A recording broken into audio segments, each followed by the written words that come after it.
Hello, everyone. You're listening to the Small Business Show. I'm your host, Wire Ho, the promo guy. Today, my guest is Julie Hagen from Julie Savant LLC. Julie is a lawyer turned high performance coach. She supports those looking to reset and balance their life by using the best Western practicality and Eastern spirituality. Very interesting to ask her about those methodology. You can find your hustle within the flow. Julie is certified in varieties of modalities. Her favorite is holotropic breathwork. How are you doing, Julie? I'm doing really well. How are you? Thank you so much for having me. Good. I was wondering. I'm very intrigued by your bio. Can you tell us a little bit more about that? How do you meet uh, West and East mixed together? I think that's a great question. It sort of was my own journey. So for most of my life, I really based my worth and satisfaction off the grind and my performance. Being best in class and um, if I didn't get an A, I was a failure. And the more work you put in, unfortunately, in law school, there's this very toxic theme, and it's how little did you sleep, right? Or like how long were you at law school? Basically, like how fried is your mental health and your body? And if it was at the greatest of extremes, then you were like the winner, right? And people admired you for basically treating your body like a garbage can. So I was in that, and one day I just realized I couldn't do it anymore.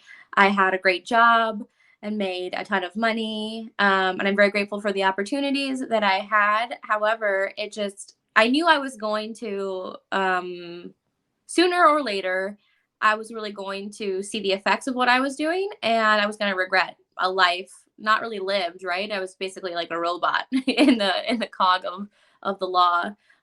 So I gave it all up and I quit my job on a whim without any sort of plan. And I dove really into spirituality and moved to San Diego without any sort of plan. And I meditated and I journaled and I visualized.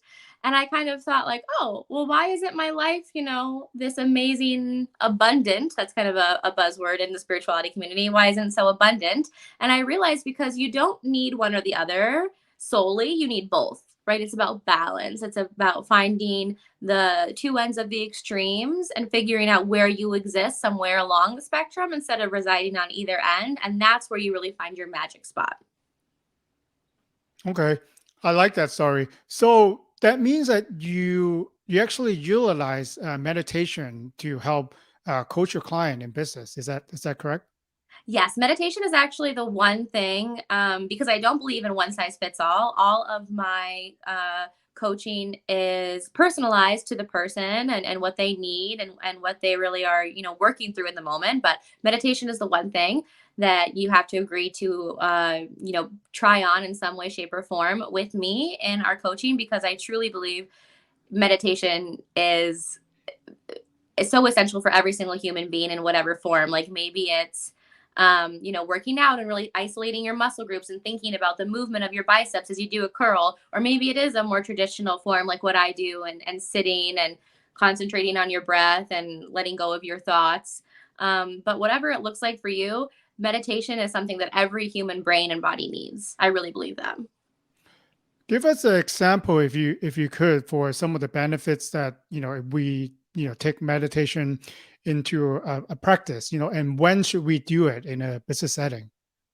Okay, yeah, some of the benefits. So I was just speaking about this with a friend who I'm really encouraging to meditate, because I used to have crippling anxiety, and I mean crippling. Like I could not get out of thought spirals, apocalyptic thoughts, rumination, just, worst case scenario, life is terrible, I feel terrible, overwhelming anxiety.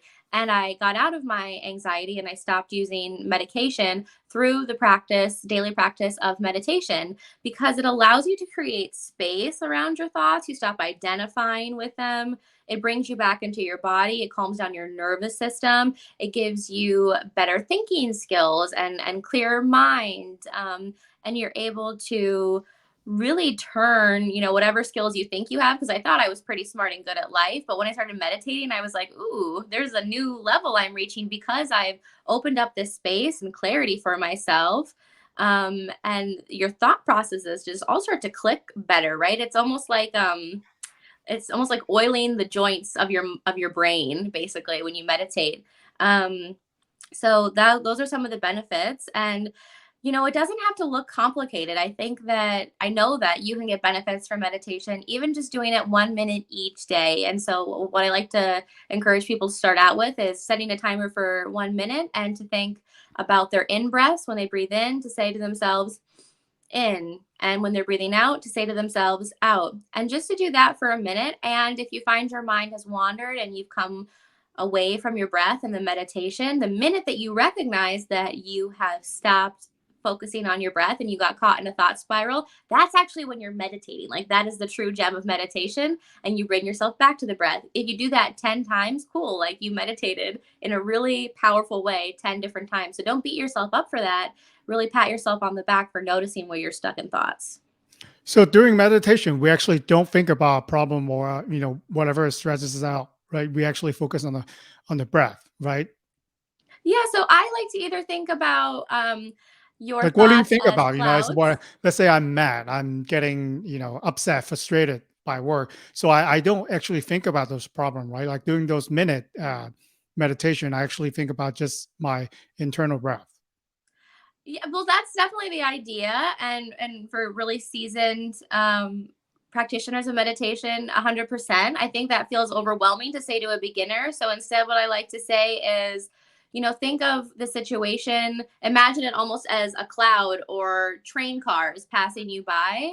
And imagine those clouds like floating in and out of your consciousness, but you're still separated from them, because the problem with strong thoughts, feelings, and emotions is that we become personalized with them and we start to identify with them. And that gives them power and breeds that discomfort and greater feelings of, in your example, anger. So if we can stop identifying with them, if we can imagine ourselves here and the angry thought or happenstance, whatever it was, as a cloud, and we can sort of see the cloud moving away as we continue to focus on our breath here and now, we remember what we really are, which is not our thoughts, feelings, or emotions, and we let those things go.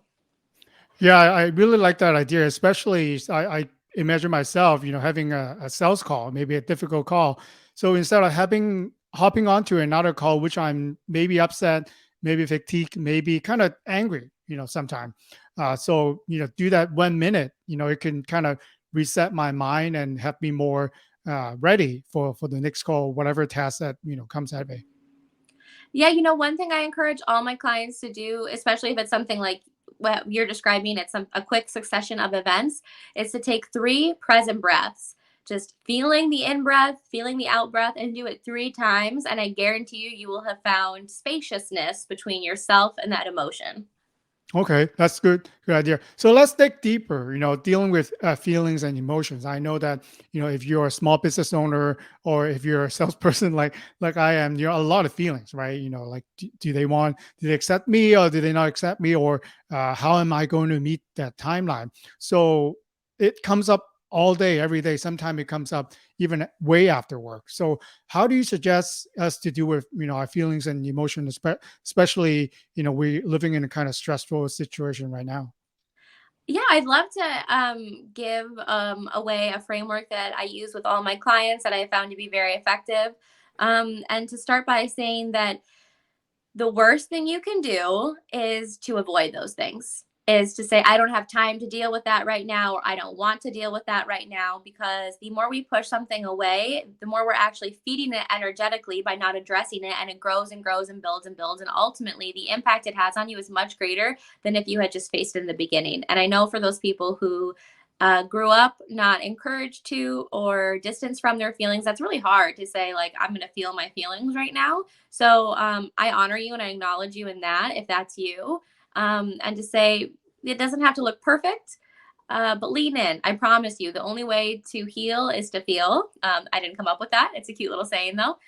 So the first thing I do with my clients is have them realize that the goal isn't to get rid of the negative feeling, right? Or the negative feeling isn't bad, I suppose. We don't want to sit in this negative feeling for forever, but ultimately, these negative feelings and emotions are teachers. So I encourage them to reframe it in that way, to look at this as something that's giving you information.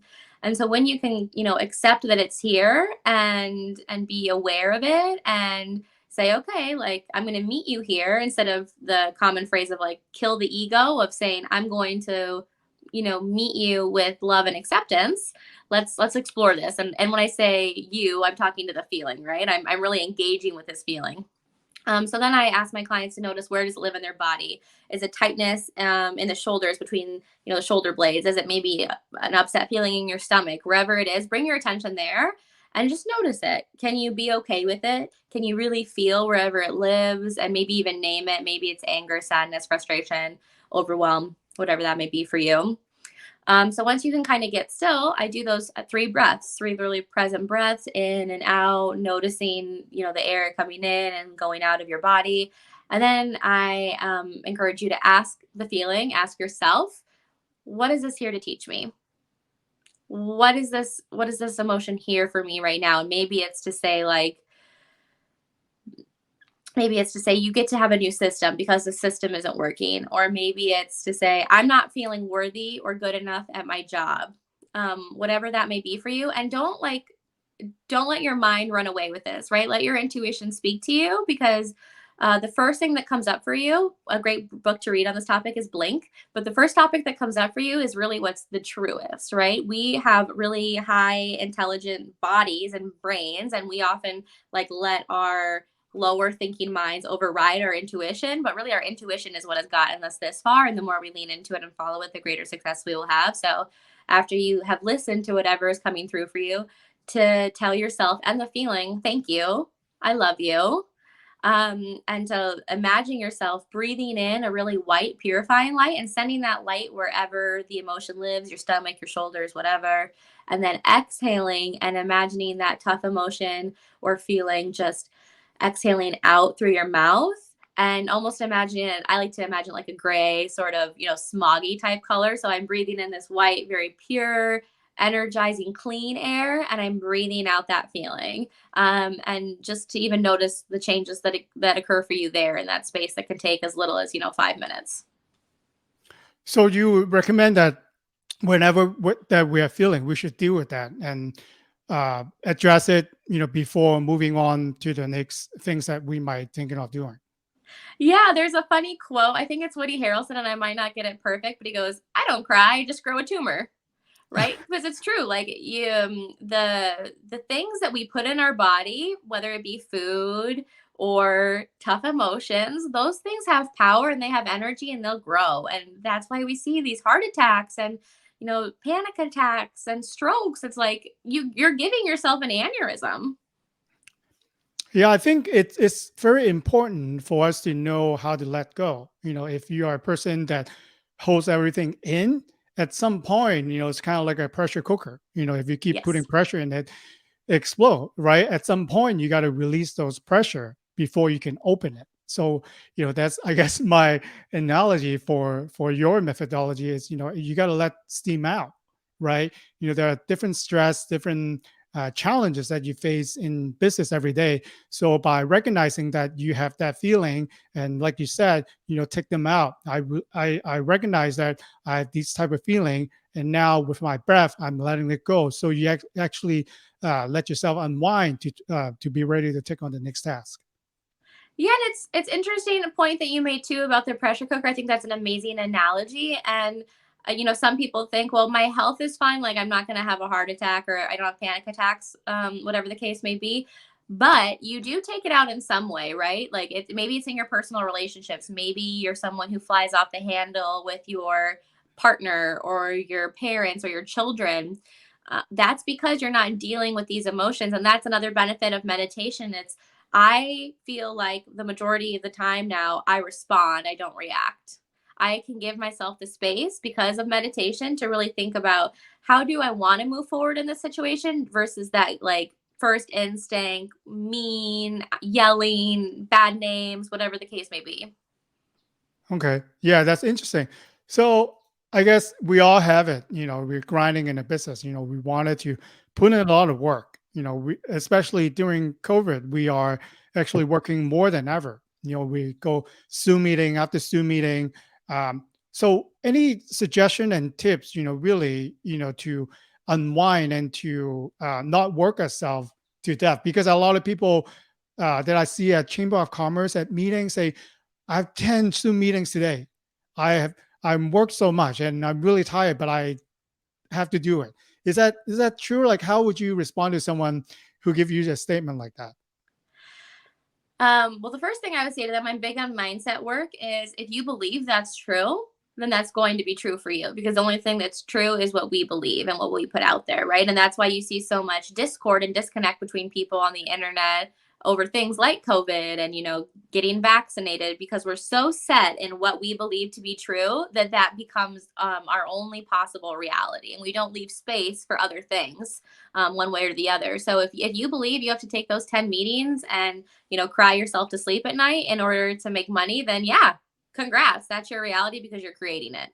What I would say to you, and I really don't like the word grind, right? I believe that work is work. I put in effort into my business, but I believe in a sacred hustle, right? Because you're not going to get anything by not doing anything. You must take action, but you can figure out the right actions and the most effective actions for you and your business. So that's why when people come to me and we work together, the first thing we do is we clear up that energetics. We clear up those limiting beliefs and those stories you're telling yourself about you need to do X, Y, or Z that really come from some other feeling, right? Some feeling of worthiness, unworthiness, or not enoughness, or whatever else. And we do that so that your foundation is solid. And then we do the practical stuff, right? So I have if your listeners have heard of something like the 12-week year, I've created my own spin on that with my productivity jump starter in there too, to figure out what are my most effective actions? What are the actions that are really moving the needle in my business? How can I focus my energy there?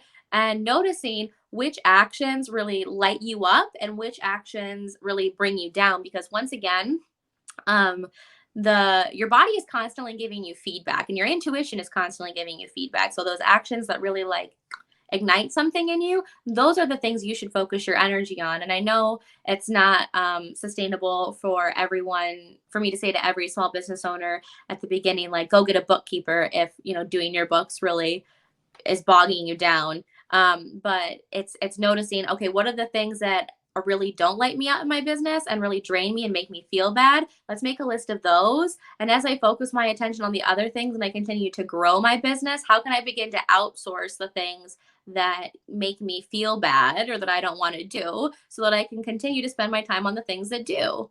And it's always like, I always ask, whenever my clients say I don't have the time or I don't have the money, I always get really curious with them. So we do time tracking. If you say I don't have the time, because let me tell you, you have the time somewhere to do something. Like, who knows how much time we spend on Instagram, Netflix, and all that. Or when someone says I don't have the money, it's to say, honestly, there are bookkeeping options out there that, cost a couple $100s that would save you a lot of headache and strife. And how can we rebudget or re-expense some things? Because that seems like a great investment of your money if it's something that really, bogs you down in your business. Yeah, one of my motto in business is do more with less. Yes. So constantly finding ways how I can do less, or worry about less to do more. Think about that. You mentioned a bookkeeper, so maybe you're spending like 5 hours every week, just to do your bookkeeping, and you hate bookkeeping. So why not find a professional? Yes, you have to pay for them, right? They're good at what they do, but then they can solve your problem with X amount of dollar that is well paid. And especially, in my business, people like to go search through the internet for the perfect promotional product. And I asked them one question: how much time did you spend on searching that perfect promotional item with the best price that is available? They said, probably about 2 weeks. I said, and I asked them, how much do you pay yourself per hour? So, and then they start doing the math. And I said, times that for 2 weeks of your time. Or if you're paying your assistant, your secretary, how much do you pay them per hour? So with me, with any markup that I charge you, probably will be a lot cheaper than you spend 2 weeks of your time spending on that specific task. It could plug into, coaching. It could plug into maybe social media marketing or bookkeeping that you said. How much time do you value yourself, and how much time do you spend on tasks that you don't really want to do but you kind of have to do? I would challenge everyone listening to ask yourself that question. I think that's a beautiful question. I love that so much. And it's true. Time is the one thing we're never going to get more of. We're never going to get back. So use it wisely. Yeah, it sometimes we don't think like that, but then if like a coach like you point out how much time do you really spend on that, then you recognize that wow, I'm spending a lot of time, or you know with what we just discussed, how much time do you spend on being angry, being frustrated, and wow, I really angry all the time, or I'm frustrated, and then it kind of you know affect my effectiveness doing work. So like you said, maybe take a minute, right, to recognize that you have those feelings, reset yourself, and then you are ready to move on to take on the rest of your day instead of holding that grudge, for I don't know how long people take the grudge and then not being effective and become actually sometimes a different person. Yeah, I mean, how long do we spend upset with someone when we could just pick up the phone and have a conversation and let it go? I always encourage people to just get on the phone and talk it out, or, look at your feeling and really feel it and move on, because it's going to impact you for as long as you decide to carry it without dealing with it. Yeah, I think so. Like going back to the pressure cooker analogy, you do have to let out some steam. Some people do it by, walking in the park. Some people by playing video games or whatever that you do, meditation. You do have to unwind. You just can't work and work and work and expect the same performance every day. You do. You must find those things. I encourage all of my clients to find something that is their new passion or hobby or whatever. My clients, most of them right now, for whatever reason, they're not in, conversation with one another, but they all really love pickleball. So I mean, I don't get it, but if that's their thing, I truly don't care, as long as it's something that they do for themselves, that they do just because they're having fun. Yeah, you gotta you gotta. I would suggest, people always say you're busy, right? I'm busy. I don't have time for this. I don't have time for that. But then I think should be something you enjoy doing. And then if it takes you 5 minutes of your time or 10 minutes of your time, do that. Make yourself happy. If you're happy, then you don't think about angry with someone. That's what I like to do myself. I like to do exercise. So whenever that I feel like I'm stressful, I'm really frustrated, after a call, I go and I do some push-ups. It's just me.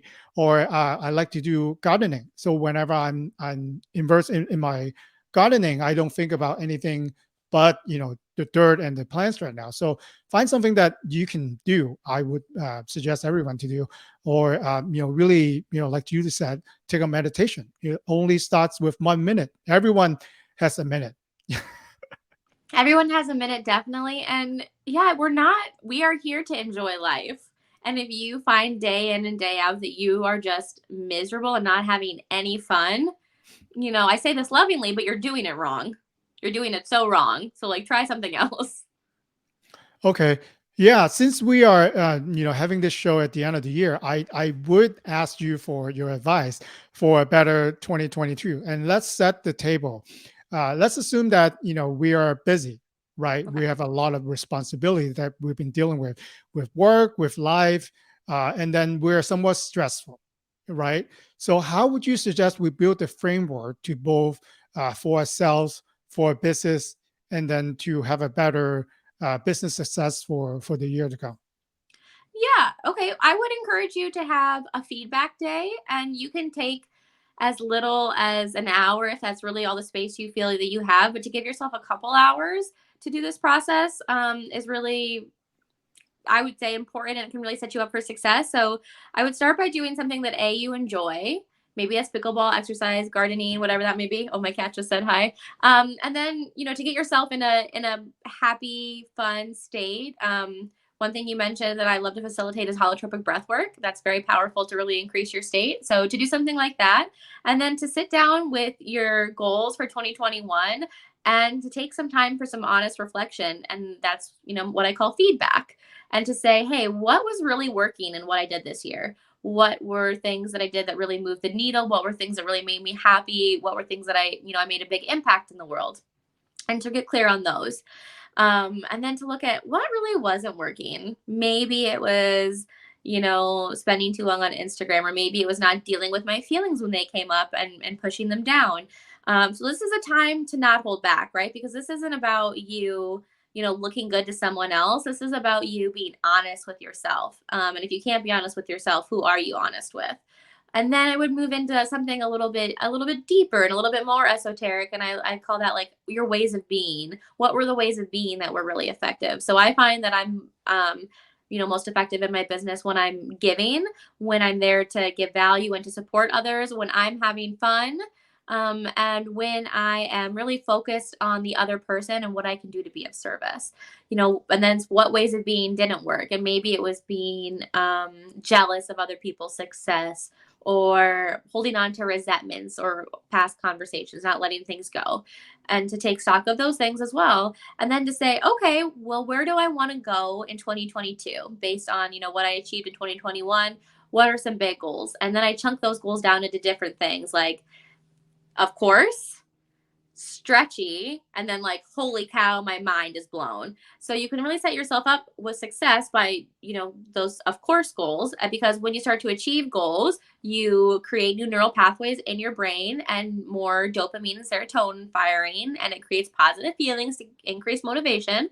And then those stretchy goals, stretchy but attainable, those are really big wins where you're like, yes, and you get a lot of that dopamine and serotonin going.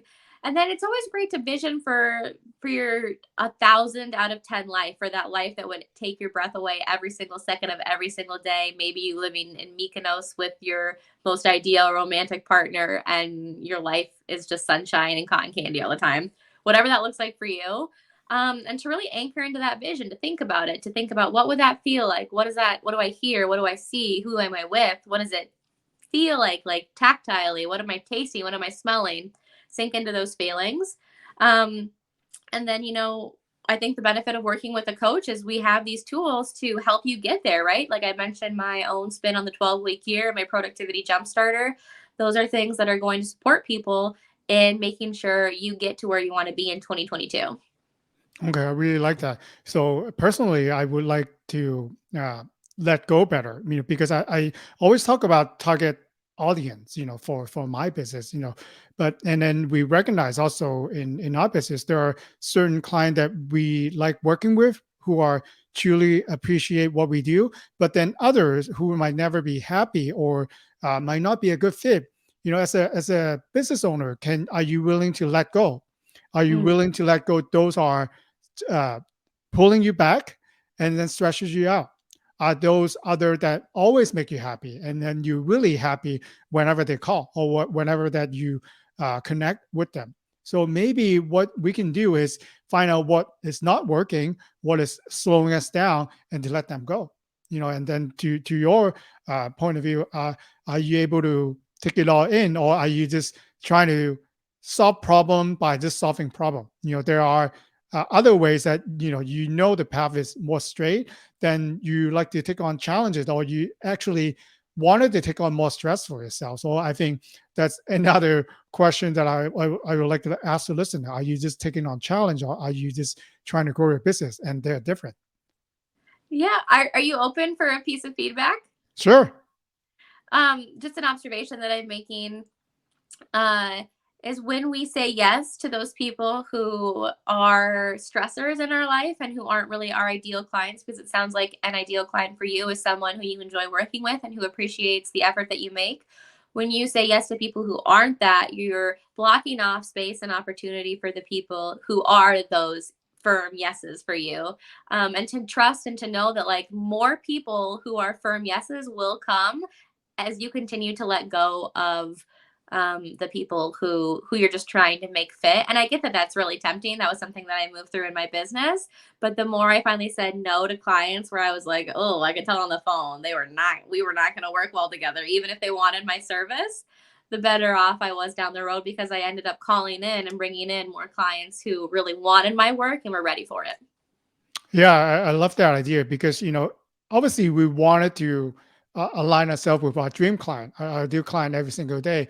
But sometimes it's not possible. Maybe for for some of us it does. But I do know that there are certain clients that fit well with what we value more than the others. So I think to have that available and to know who they are and recognizing what your qualities are to align with the right client, I think it saves you a lot of headache and stress A on the lot of in the headache, long yeah. run.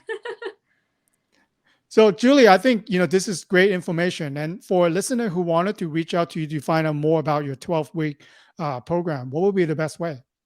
Yeah, you can find me on LinkedIn at Julie Savone. It's Julie, and then my middle name is a made up word, but it's Savone, and you can find me there on LinkedIn. You could also find me on Instagram at Julie Savone, but you could send me an email if you wanted to at julie@juliesavone.com. So it's all under my name. I'm the only one. If you Google me, you will find me eventually. And I'm always available to book a free strategy session. That's just my gift to everyone, to hop on the phone with me and talk things out. And as a token of appreciation for being here today and for you inviting me on my podcast, I'd like to offer any of your listeners who mention your podcast or you to me in that conversation $500 off my package. Oh, thank you, Julie. I'll definitely include all the information in the show notes. And thank you for coming on to the show today. Thank you so much for having me. This was a great conversation.